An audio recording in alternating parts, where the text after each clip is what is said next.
যদি আমাকে মেম্বার প্রতিনিধি হিসেবে যদি আল্লাহ তাআলা আমাকে কবুল করে, মেম্বার হওয়ার পরে আল্লাহ কবুল করলে মেম্বার হওয়ার পরে সরকারি অনুদান যেগুলো আসবে সে দামি হোক, অনেক দামিও যদি হয়, নগদ টাকা হোক, সোনা দানা যেটাই হোক, মানে যত দামি জিনিসই হোক, সেটা আমি এক মহান আল্লাহর ভয়ে ওই অনুদানটা কম বেশি যেটাই হোক ওটা আমার সংসারে আমি 1 টাকা খরচ করবো না ইনশাল্লাহ।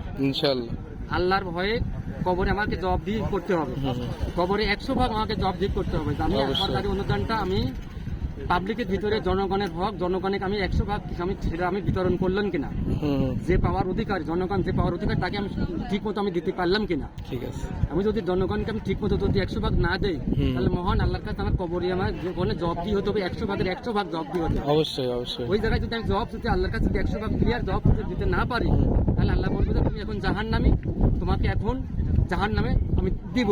অবশ্যই ঠিক আছে, তাহলে আমার জাহান্নামে যাওয়াটাই আমার ঠিক হবে। জাহান্নামের ওই কষ্টটা আমি সহ্য করতে কি আমি পারবো না, কখনোই পারবো না।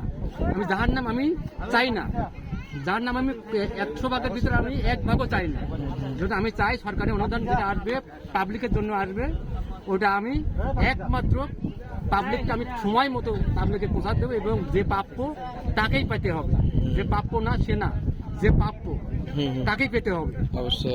আর সরকারি অনুদান দামি হলেও, যত দামি হোক, যদি সোনাও আসে, নগদ টাকাও যদি আসে, ওটা আমার সংসারে আমি 100 টাকা বা 100 টাকা জিনিস আমার সংসারে খরচ করবো না। কেন? আমার বাপের যে অর্থ সম্পদ আল্লাহ তাআলা দিয়েছে আমার বাপের, ওই অর্থ সম্পদ দিয়েই আমার সংসার চলবে ইনশাল্লাহ।